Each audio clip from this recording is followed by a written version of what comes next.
Hey, what's up, everybody? Coach Ben podcast here. We're doing it remote this time. Here with Jim from Jiu Jitsu Magazine. And what's up, Jim? Man, rocking the social distance episode. This is cool. So it's gotten real since our last podcast about this topic, and most notably within our community, what's been affected is the jiu-jitsu academies. And you being a jiu-jitsu academy owner yourself, how's this been affecting you, and what are some of the things you've done to kind of counteract what's going on? Well, let's our last episode was I think on the 9th, right? It was like it was a while ago. It was the beginning of March, and we're just about to hit the beginning of April. So let's just recap the current state of affairs. I think when we record our podcast, it was kind of like, the state of affairs was more like, this thing is coming, and I think it's going to affect us.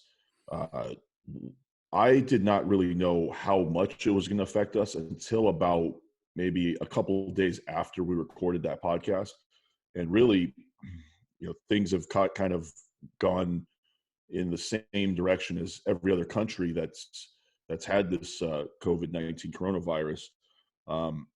We now when we recorded that podcast, I think the U.S. barely had any cases, right? And now the U.S. is leading the world in cases. There's over like 100,000. So things have changed. Our episode, I made a comment and I said our episode didn't age well because I was very optimistic then.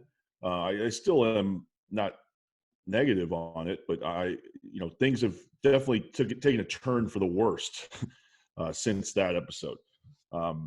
So real quick, Jim, before we talk about the gyms and the jiu-jitsu academies and other controversies, how are you doing? How's life changed? Well, it's a little bit of a bummer to not train and get in any kind of reps of any sorts the same way you could on a normal day. But all in all, everything's well.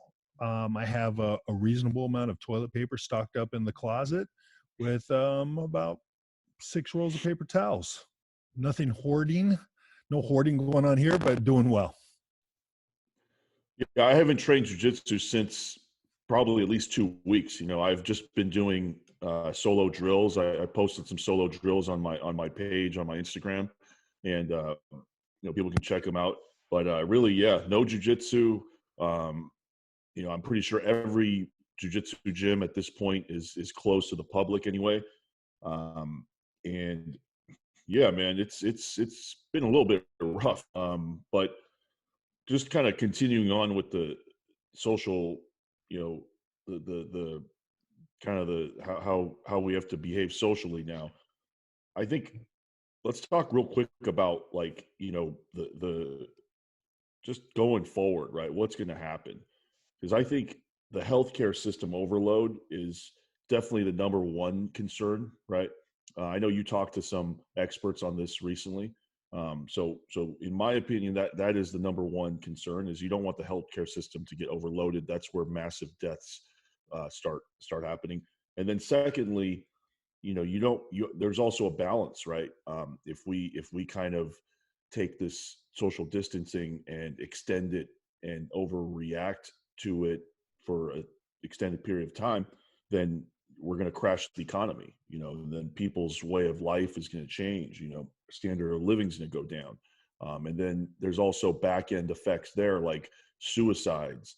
When unemployment goes up, generally suicides go up, generally crime goes up. So, there's like a balance. It's not just, I have, many opinions on this, but really, I think I would say I'm in the middle, right? I want people to get back to work, but then I don't want people to go back to work at the cost of lives, So what do you think about this, Jim? Where were you at with the experts you spoke to on this topic? Well, excuse me. The big thing that they really drove home is that this thing is very serious, It's very serious, and it is to be taken seriously. It's not just an overreaction. And just kind of going into It's the not just the flu. what's that? It's not just the flu. It's not just the flu. Exactly. It's not just the flu. It's something very serious. And, you just mentioned it yourself, talking about the curve. Everyone's talking about the curve right now. And the whole social isolation or social distancing and the isolation, it's such an important tool, and to just again, like you stated, not overwhelming the resources that we have available to for all the people uh, who treat these kind of things, all the facilities. So my take is that man, if the people who actually study this stuff and deal with this stuff, infectious diseases, cell work, if they're saying that we need to do this, then by all means, I will appeal to authority on this one and just listen to those people, those folks that are educated Yeah, on I mean, this. you definitely want to lean towards the experts here. Most people, when they're speaking on a topic, they're not an expert at. They're generally wrong. And if, let's say, 95 out of 100 experts say to do a certain thing, like social distance, like stay away from crowds, like stay at home, you should probably listen to those people.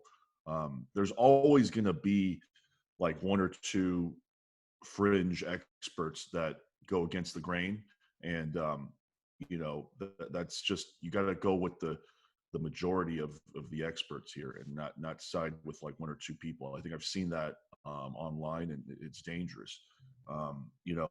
Another thing, kind of, with this is also kind of ties in with the gyms, right? So I own a gym. I actually have 4 of them. So, this directly affects me, and it directly affects you guys at home that go to jiu-jitsu gyms. Maybe you own a jiu-jitsu gym. Maybe you own a fitness gym. I have both. And really, one of the things that I've done over the last 2 weeks, uh, because we can't train, we can't really even teach, is to just look into options, right? So one of the options that I think, as a small business owner, as a gym owner, if you own a gym, or even if you are friends with the owner, or even if you just train at a gym, your gym owner, the gym owner should be applying for an SBA loan right now, in my opinion. The one I believe right now is not the one that is under the CARES Act. So you will have to repay this one if you apply right now. But it can be kind of lumped into the next SBA loan that they're going to, I believe, release the documents sometime in the next couple of days. And that one will be forgiven.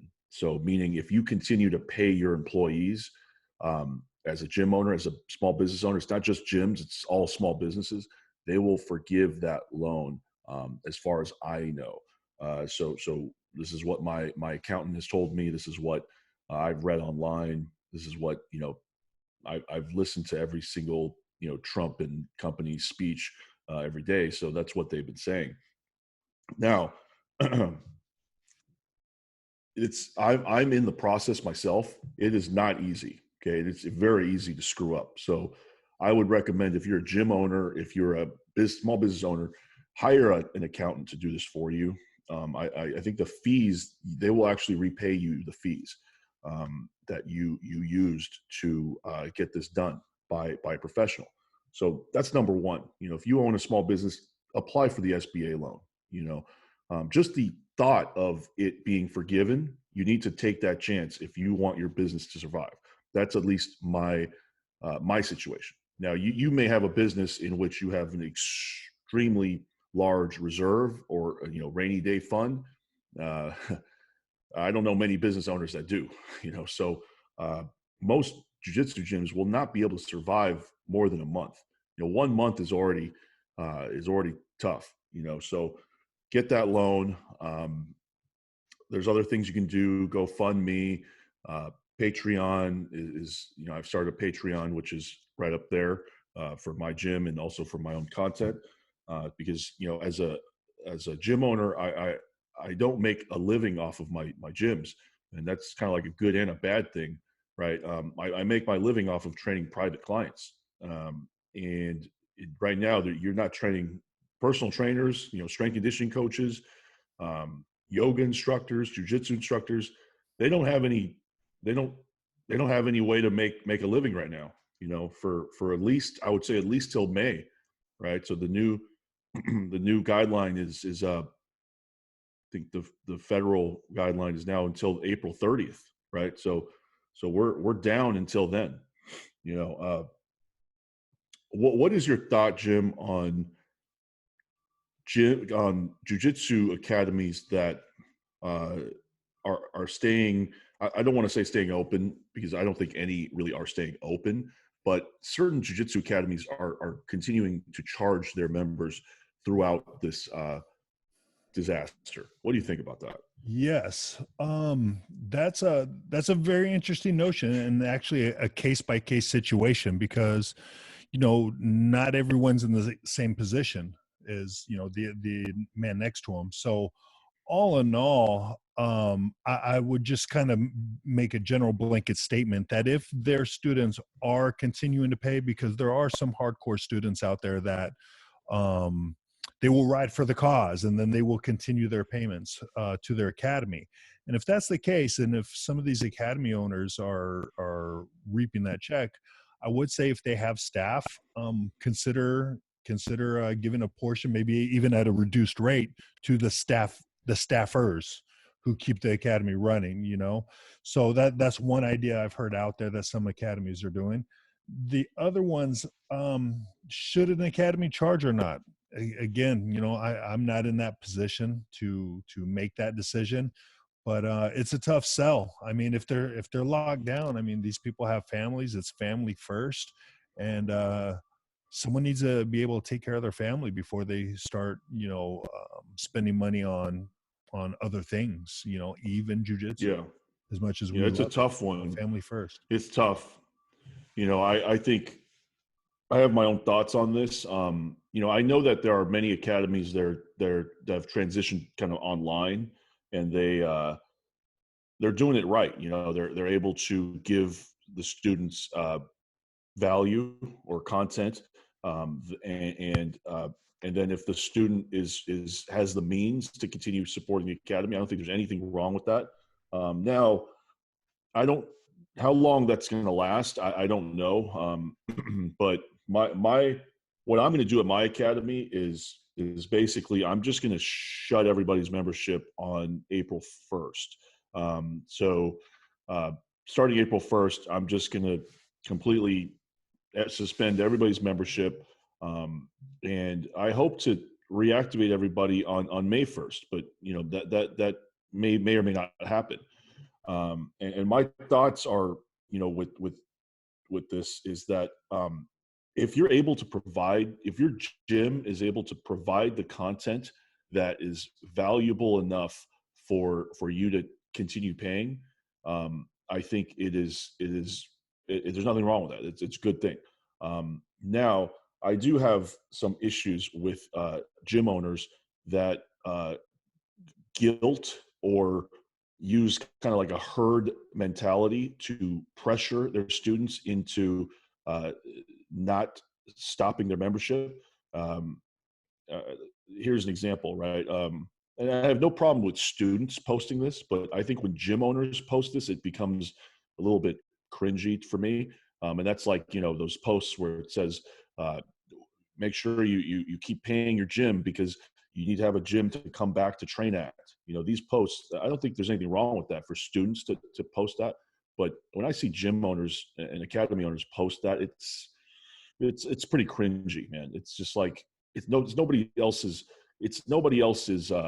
responsibility to keep your business alive during a disaster. It is your business, and if your business goes down because of a black swan event, then it goes down. It's nobody else's responsibility, and I have a problem with that. So there are certain academies that, I don't want to name names, that they'll just give all their students like an online access to some canned stuff that's been recorded like 4 years ago, and tell everybody, okay, here's your online access to this canned stuff that, you know, recorded 4 years ago for the entire association.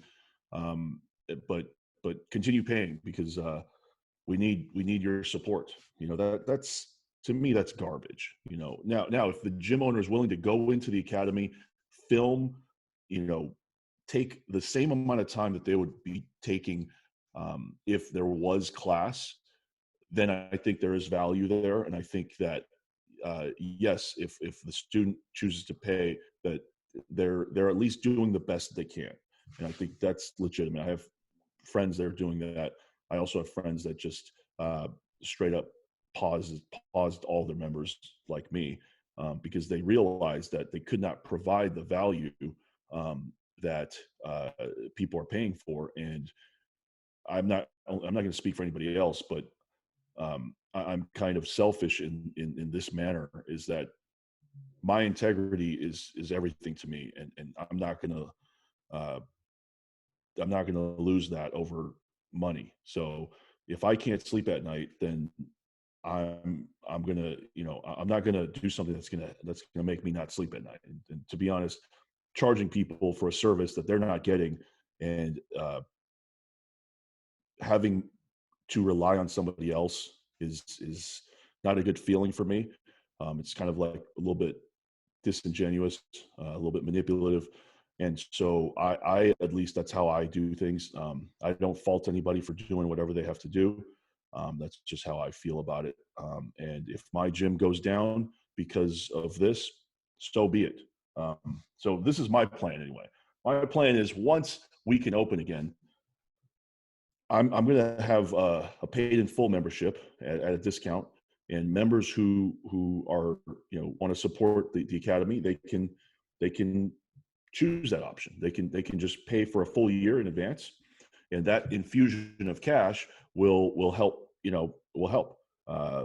And so that's it. That's my plan, as far as that goes. And obviously the SBA loan, obviously my Patreon. Um, I haven't done a GoFundMe, but some of the students have wanted to do one. I don't think it's the right time yet. But anyway, so that's it. That's what I think.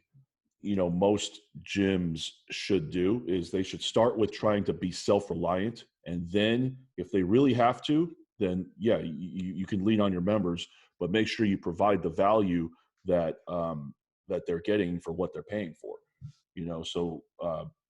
So yeah, that's that. And if you're a gym owner, try to negotiate some free months of rent. I don't think that's out of the question. I think negotiating 3 to 6 months, ideally, of free rent, is not out of the question. They can't evict you anyway. So really, if you can't pay, you can't pay. That's what it is. So yeah, as far as the jiu-jitsu academies go, that's how I think. That's how I'm doing it. I'm not sure if that's the right way to do things, but that's how I'm doing it. So yeah, this ties into, by the way, one of the next topics that I wanted to get into. Jim, have you seen uh, Gordon Ryan's post with him training in Tom DeBlass's gym with like 10 or so people? Oh Have you no, seen that one? no, I haven't Okay, seen that let one. me When let did me this post? describe it. Why don't you look at it while I describe it, Okay. Jim? Go All go right. to Gordon Ryan's Instagram.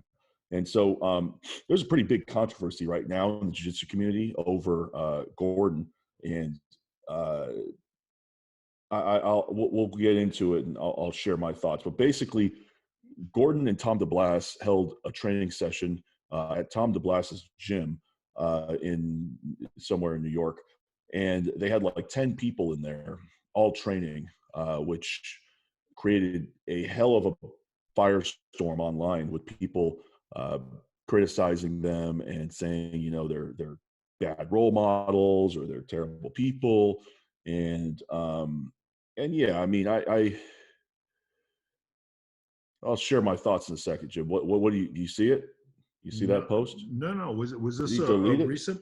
Maybe the last one I saw of him was his I saw the one, okay, the one with the mullet, and then the one where he had Trump's face superimposed over Oh, it looks like, his I own. guess they deleted it. They Mm. must have deleted it. Oh, Oh. so here we go to add to the controversy. Well, I mean, it was definitely up there for a while, and then oh no, it's still on Facebook, I guess. So I guess it's on Facebook. But I mean, it's nothing special. It's just a picture of Gordon, Nikki Rodriguez, Tom DeBlas, Gordon's girlfriend, and a couple other people. So anyway, here are my thoughts on this, right?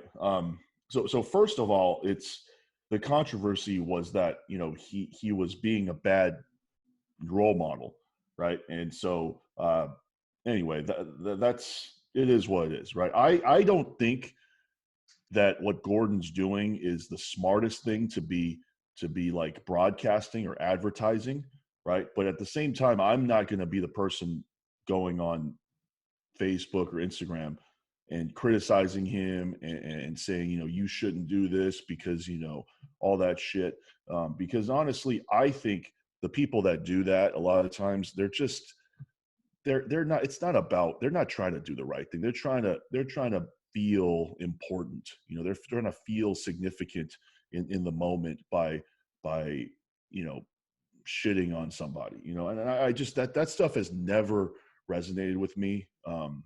So, uh, do I agree with what he's doing? Would I do it? Probably not. But at the same time, think of who he is. He's a greatest of all time type of guy who needs to train in order to stay at that level. If you don't have the experience, if you've never competed at a high level, um, I don't I don't think that you get what it takes, right? So um, I would just leave it alone. I would just say just leave this one alone. But what do you think, Jim? You think he's because one last thing is I don't think Gordon ever said he was some kind of a role model. He's only said he's the best, right? He's wants to be the best or he is the best. He's never said he's a role model. So who gives a shit what he does? His opinion isn't really that important. It's really his actions that are more important, and yes, he probably should not post a picture of this and say, I think that the caption was like, while people are looking for excuses to stay home, I'm here like being the best.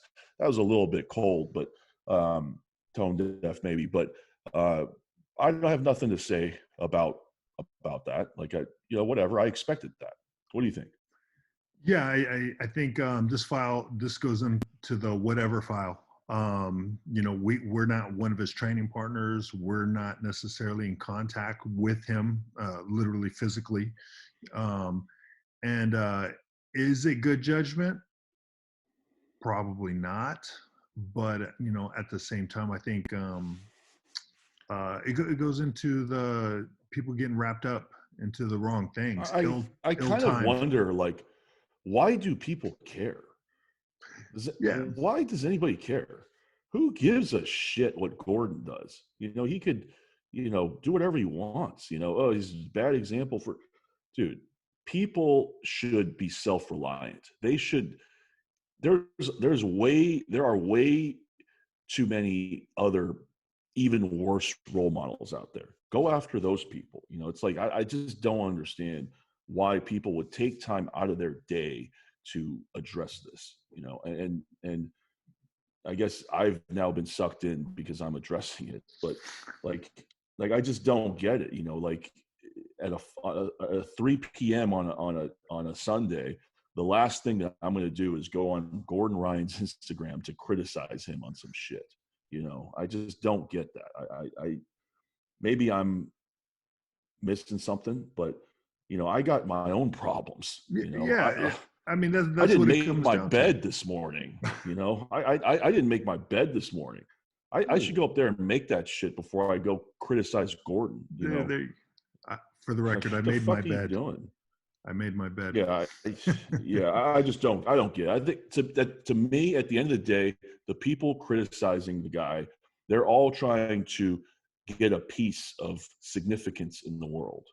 That's my thought. I could be wrong. Maybe there's really good-hearted people out there who are trying to stand up for the right thing or something. But honestly, there's better ways to do the right thing than go shit on somebody else. Um, Sure, sure. And at the same time, it's like it seems like he gets kick out of riling up folks. And it's like then at from that point on, it's your decision. Do you choose to get yeah, riled you, up by you it? you are literally feeding into what he wants. So you have Mm, created this controversy. Now we're talking about it. Now we're spreading Gordon's, fame all over the place. So it's kind of like what I guess people accuse Trump of doing, which is kind of like creating these red herrings, calling the Chinese virus or something like that, right? What does it do? It takes the attention off of certain blunders that he's made, right? So boom, there you go. You fell for it. You guys fell for Gordon's trolling, and I think that post that he made had like 500 comments or something. mm. It's not easy to get 500 comments, but it's easy when you're Gordon and you say one thing. So anyway, Right. that was that. I mean, as far as jiu-jitsu news, Jim, that's all we got. The other thing that happened was Kevin Casey got heel hooked by Craig Jones at Submission Underground yesterday. That's the only other thing that happened. I didn't even watch it because, to be honest, Yeah, I I knew read the that was going headline. to happen. I read the headline, and there'll be plenty of time to view it a little bit later. But yeah, I look forward to seeing that as well. Yeah, yeah. So I mean, pretty much this podcast, I just wanted to update everybody on our current state of affairs. How everybody's doing. Please leave a comment on how you're doing, how you're continuing your training, things like that. I wanted to address the Gordon thing. Um, what else? Oh yes, um, the one thing that does scare me about this whole coronavirus thing is the bailout, right? You've heard about this bailout, Jim? Well, what do you mean? Like how they're going to give everybody, I think like a family of four is going to get like $3,500 if you make less than a certain amount, and if you're a single, you get like I think it's like 1,200 or something. If you're Okay, married, you get yes, 2,400. I have heard about it. I don't understand the full dynamics of it. I don't understand it either. And the one why this scares me, along with bailouts for companies, is what where is this money coming from, and is there a reserve? Are they printing it? These are kind of important things, because if they're printing it, I'd rather not have it, because that means possible inflation. And these are just things that, as a business owner, um, you have to take what you can get as far as help. But I don't want. I try to run an ethical business, and I don't want people that are running unethical businesses and trying to take advantage of things to also be lumped in and bailed out for something that they were going down anyway. So I'm not sure. I'm not sure how I feel about that, how it's regulated. Maybe that's a topic for another episode. But so yeah, that's where we are, right? Absolutely. These are unprecedented times, and it's going to take a lot of creative thinking to, pay bills and keep businesses afloat. And so it should be interesting. But at the end of the day, I'm sure you stand in lockstep with me when I say we do wish everyone the best on this, Yeah. because it has affected everyone, literally everyone, to a certain degree. This is unprecedented in our lifetime. This is a global pandemic where you have all these, different ways and different methods of doing things that it seems like on a global, especially on a global scale, that people can't agree on. People can't agree on anything. But here's the thing: the world is agreeing on this right now. That this is something to be taken very seriously, and that in Oh itself is yeah. very unique. Very unique. Yeah, and jujitsu. I hate to say this, but jujitsu, you know, fitness gyms, yoga, these types of things, we have to be prepared. They may never return to normal again, right? So like jujitsu already came with kind of like a stigma, right? Of yeah, people are sweating on me. Now, what do you think's going to happen, right? So now it's beyond. People don't even want to give each other handshakes, right? They're Yeah, they're talking about yeah. eliminating handshakes for a year, something like that, right? So what is this going to do for jujitsu? So um, I hope that I hope things return to normal with a vaccine or something like that, or I don't know, we evolve or something like that. Who knows? But this is a very scary time, and yeah, I hope everybody's doing all right. I know that this has definitely scared me into thinking about how brick and mortar businesses work, how my career is going to work, things like that. And I think the one piece of advice I give for everybody is if you're not doing some kind of business, transactional business online at this moment, this is probably the time. And I understand that the market is flooded right now with content. Online content now, especially now. But you know, what can you do, right? So if you're not doing something online, now's the time. Well, very good, Ben. As usual, you're very informative. You have a very good take on everything. And once again, where can people go to find out more about SBA loans? Just a Google search, or Um, is there? SBA.gov. Um, I'm pretty sure they're putting out the new documents probably today. It's Monday, but we'll see. I know that the online portion was down. If you own a small business, I don't think I think it's mandatory. You must do it. And that's just from what I know of small businesses. So you must do it. And then also, you have your Patreon account open, so be sure to check out Ben's Patreon account. and Yeah, and so I started the Patreon because I just a lot of my students were asking me, well, what if I really want to support the gym? $10 on Patreon. That'll help you out. So far I think I just have like two of my students on there, so we'll see how it goes. Yep, it's a journey of 1,000 miles, starting with that single step. There you go, getting a little zen on you. But all right, Yeah, very very talented good, champ. Ben. Thanks, Thanks, Jim. thanks, Ben. And till next time, and we'll do this in social isolation once again in the future. It was fun. All good. Thank you.